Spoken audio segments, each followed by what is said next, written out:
Modern women today give themselves the benefit of the doubt too often in relationships. That is why you're walking into relationships entitled, privileged, and arrogant.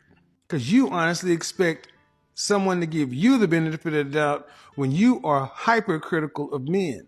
Many of you ladies sit around and can't wait till a dude does something wrong so you can say, see, there it is. But let you do something wrong, don't want to talk about it. Let a man forget to call you or don't holler back at you on a certain time. Then all of a sudden it's like, here come the 50 questions. But let you don't do something. Let you miss something.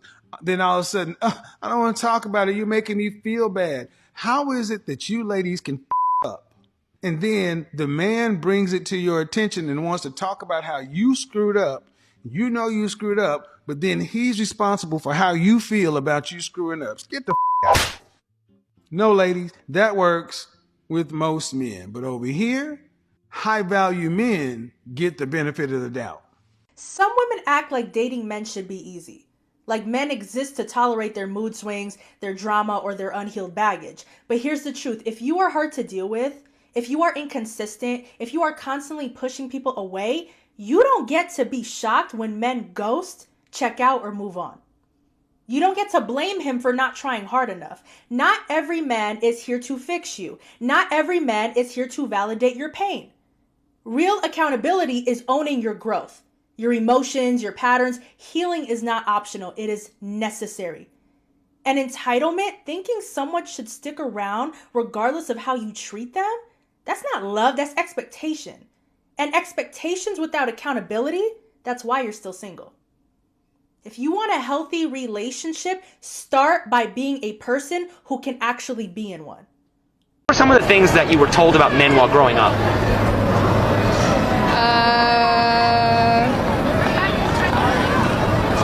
I was told about men while I was growing up.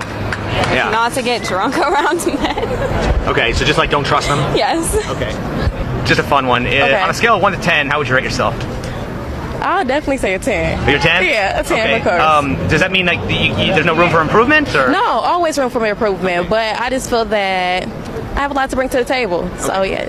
If there was one thing you could improve about yourself, what would that be? I'll say, I don't know. Me? Yeah. Halfway mark, Okay. 5, 6. If you could improve one thing about yourself, what would it be? My self-confidence. So we're all 10s, pretty much. Pretty much put it that way, okay. Okay. If you're all 10s, does that mean like there's no room for improvement, or like you're Of perfect? course, you can always go to 20. There's always room. Okay. If you were gonna improve like one thing about yourself, what would it be? My attitude. My anger. Your anger. Yeah. Being punctual, always late. Functional. Okay. All right. Can you think of any time in recorded human history where women have had more power than they do right now? Not at all. No. No. Okay. Can you think of any countries other than Western countries like America, Australia, Canada, where women have more power than they do in those countries? Maybe the Queen of Elizabeth, over there. Okay. But I mean, probably not Asia. Probably not Asia or the Middle East or anything like that, right? No. Women are pretty. Okay. Yeah. Why do you think so many women feel so oppressed in both the time and place where they have the most power? That's touchy. That's gonna go, that's gonna go political. Woo. Because there's still like a lot of men who don't see the value of women. Okay. So it feels like we're always constantly having to prove ourselves. Yeah. What do you think is the difference between confidence and arrogance? Ooh, your attitude. Your attitude. Okay. How you carry yourself. I was just having a conversation with my girls tonight about like wearing something like this. It brings a lot to light because I still want to be viewed a certain way and not be viewed a certain way, if that makes any sense. It makes no sense. Right? No, I don't know what it means. Okay. Do you think that your partner's past body count matters in dating? It shouldn't. No. It shouldn't, but does it? Not all the time. Personally, it has affected me because an ex got. If women respected women, men would have to respect women as well. How would there be any cheating if there's no side bitches? We as women have to learn to look out for other women because if we don't, who will? There's nothing cute about being the cause of another woman's pain. And a lot of women lack accountability. There's a lot of women who you will sit down and ask her like, hey, like in your last relationship, like what role did you play in it going wrong? Right. And she'll look you dead in the eyes and say nothing. I did what I was supposed to do. He cheated. Yeah. Or I did what I was supposed to do. He neglected me. Yeah. That right there, what you said, a lot of women lack accountability. No. And I can say a lot of men lack accountability. How about we address the men lacking your emotional state? I think what you're doing is a perfect example of what I'm talking about. Because again, I never said that men don't lack accountability. When you said it, I nodded. Yep, you're right. A lot of men do. But just the mere mention of a woman having something to work on made you feel away. You tell a woman that she needs to work on something, or you tell a woman that she's doing something wrong, automatically go into defense. Yeah, they may be wrong too, and we'll get to that. But right now, we on you.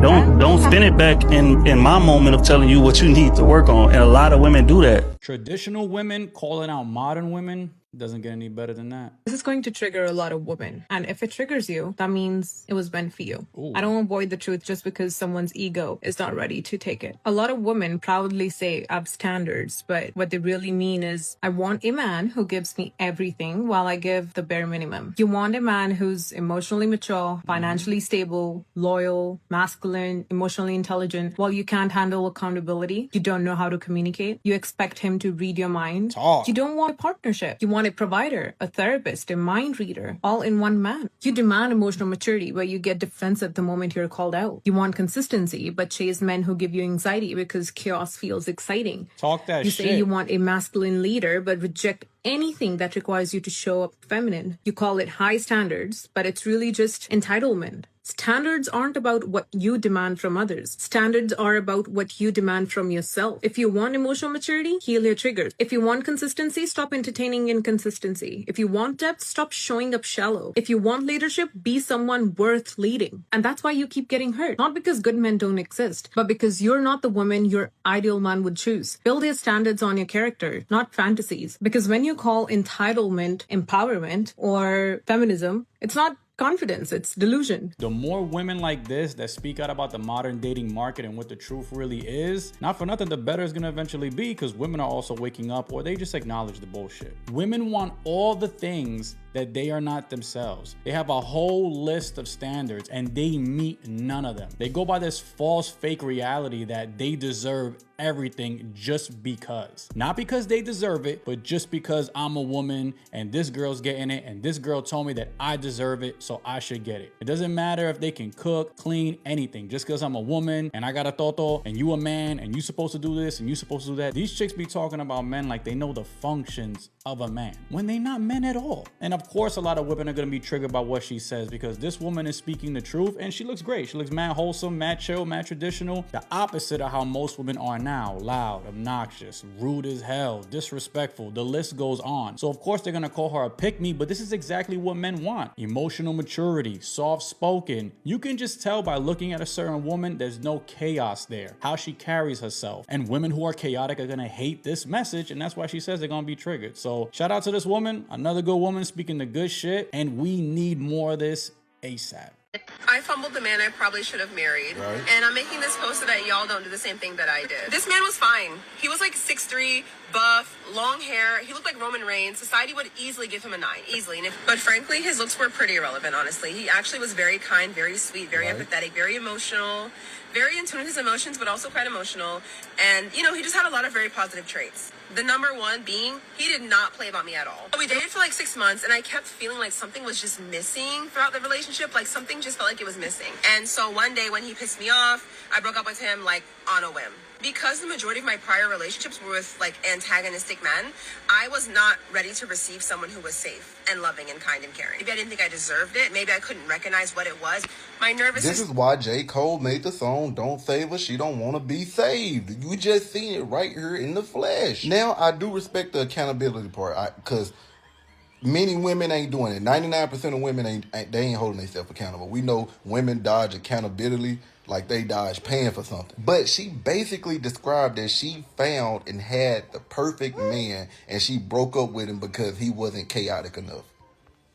She literally made it seem like he was flawless. And she has no reason to make him seem like that, because they not together no more. And she keeping it real, so I respect it. But she threw him away just to probably go back to somebody that's abusive, or, you know, emotionally abusive or verbally abusive, or all that type of stuff they like to say. And then these would be the same women saying there's no good men out here. What a real men at. Come on now. Come on. Look, women need to be held accountable. Feminism has made it normal to constantly blame men for the problems of women, when in reality, our own nature and the way we interact with each other accounts for most of our issues. Women sit around and listen to each other bitch about dating, and for some reason, we always wind up siding with each other, don't we? It's never our fault, even if we find ourselves in repeated situations or dating the same type of guy over and over again. Women will stand in solidarity with victims of abuse and then go abuse men on public forums like, are we dating the same guy? And even if you don't post in there, you still stick around for the tea instead of working to end it. Women will cheer on some overweight girl practicing body positivity and then shrug their shoulders when that girl complains that men aren't attracted to her. Women will complain about WNBA players making pennies compared to LeBron James, but never ask themselves why the Kardashians are billionaires or why a reality show about husbands has never been made. All feminists do is tell men that they have to change, which just means they're still dependent on men to solve their problems. Doesn't that defeat your whole point? Start doing some thinking of your own and hold yourselves accountable for once. Women are the key to all of this. Now, I don't want to put like undue pressure upon the woman, but I think theologically speaking and also sociologically, women dictate the quality of men in every generation in society. That women are actually the greatest litmus test, like what we have on offer in terms of virtuous society. So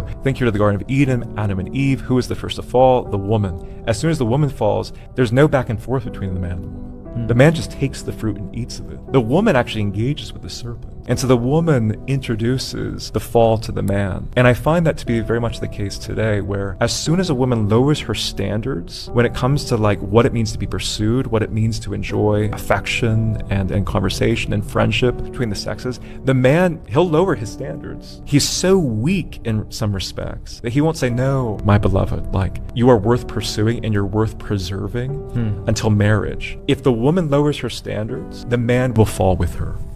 Arguing about men versus women, while the real win is happening above you, because divided people are weak people, and right now we are more divided than ever. Men are being demasculated, women are being told they don't need men. The agenda that relationships are and apparently always have been transactional is spiraling. People are together for what they can get: sex, money, validation, selfish reasons, and everyone is replaceable. Everything is acceptable and everyone can be everything and whatever they can be. There are no boundaries, and we're acting like all of this is just normal. I think this is exactly where capitalism and the people at the top want us, because strong nuclear families, they don't benefit from chaos. A man who leads, provides, protects, a woman who nurtures, supports, builds their home, two people who are committed to something bigger than themselves. That structure is strong. That structure creates discipline, loyalty, stability. And if you weaken that, you weaken everything. So what do? Push independence over unity, blur roles, reward selfishness, turn men and women against each other. Now look,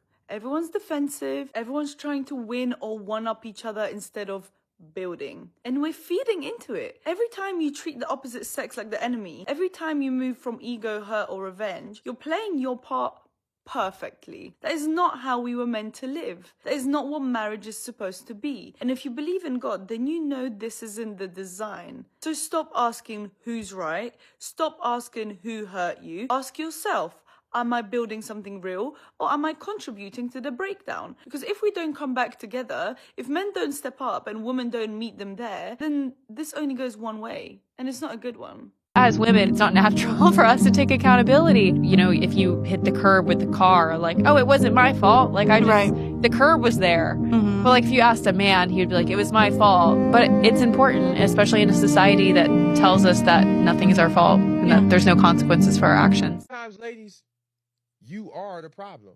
Imagine that. That's crazy. Like, you ain't been wrong in 3,000 arguments. Like, you don't find that suspicious?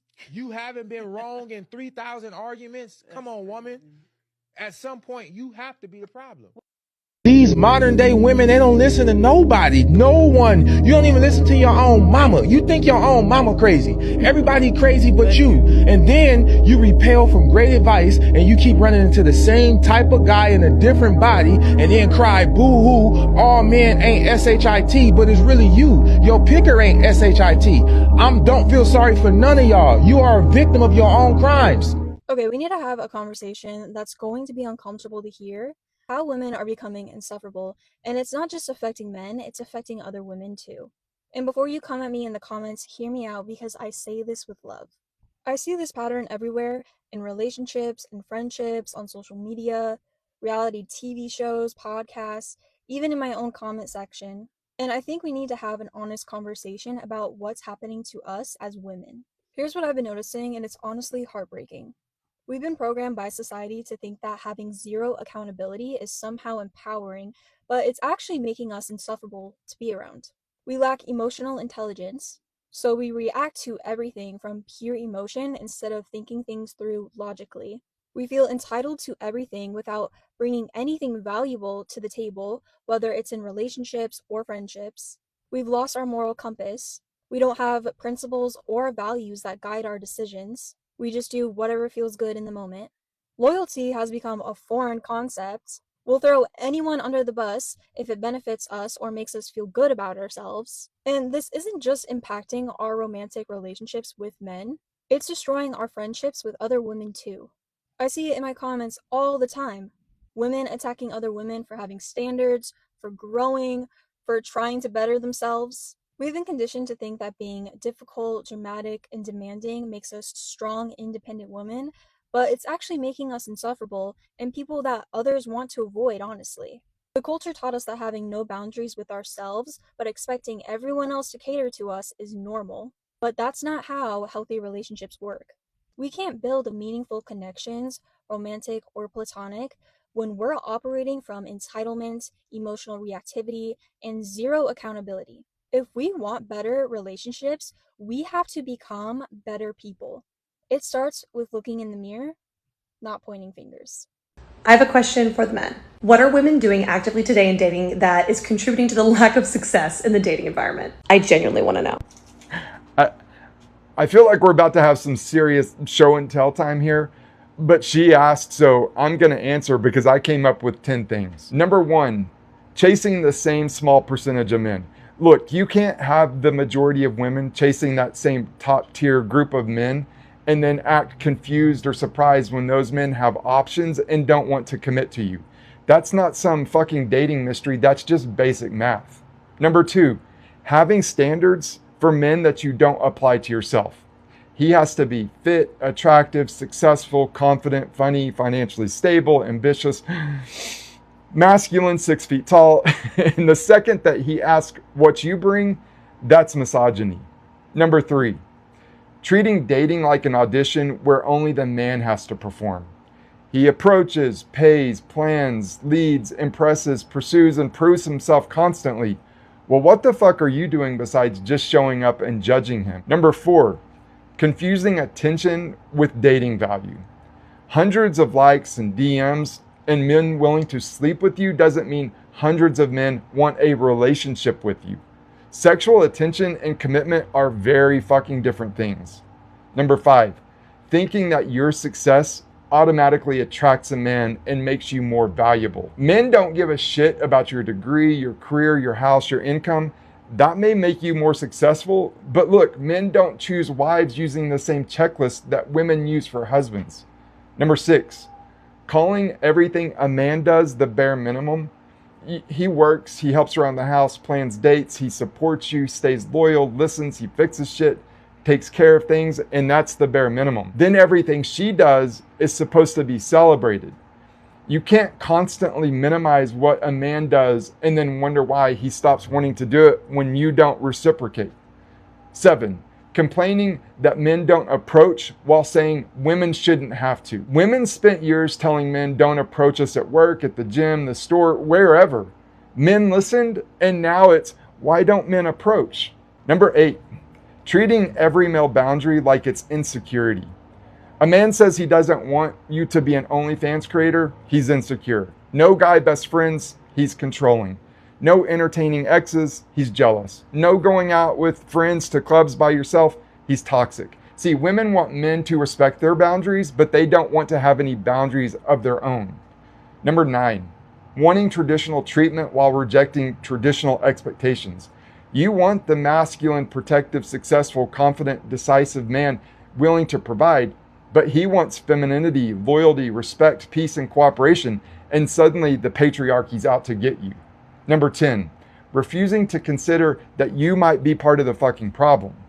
If every man is terrible, every relationship's toxic, every situationship doesn't want to commit, and every decent man disappears, eventually you have to look in the fucking mirror at the person who was in every one of those relationships. It's the common denominator principle. And just as a bonus, acting like hypergamy is some bullshit that men invented while women openly celebrate it and just relabel it as not settling. Call it whatever you want, whatever makes you feel better. It's real and women absolutely participate in it. So there's your list. Fellas, what did I miss? Drop it in the comments. The reason modern dating is actually failing is because nobody wants to take accountability anymore. Women blame men, blame women. Meanwhile, both sides are rewarding terrible behavior. If you actually want a healthy relationship, you have to be willing to question your own side. What am I doing? And what do I have to do with this? And how can I do better? I do think we need to call it on our shit because it is a two-way street here. As a woman, it's embarrassing when other women are acting in a very tacky, gross, disgusting, embarrassing way. I think it's important that we all see the role that we have in this dating world. That's the only way it'll change.